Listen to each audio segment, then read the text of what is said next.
mga ka-trending, welcome back to ZK Trend.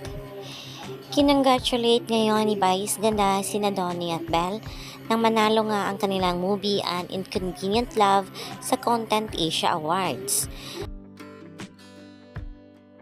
Maging ang programa ni Vice Ganda na Everybody Sing ay panalo rin sa Content Asia Award bilang Best Asian Original Game Show. Ayon dito kay Vice Ganda ay kaagad ngang nag-text si Donnie at kinongratulate siya sa pagkapanalo nga niya sa nasabing awards. Donnie nag-text sa akin kagabi na congratulations din sa Donnie, congratulations sa inyo ni Belle. Yay! Saya, ABS, congratulations. Ako! Si Donnie nag-text sa akin kagabi na congratulations din sa Donnie, congratulations sa inyo ni Belle. Yay! Saya, ABS.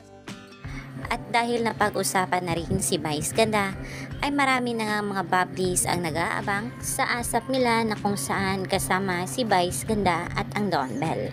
Walang kawala nga itong Don Bell, lalong-lalo na nga si Donnie pagdating nga dito kay Vice.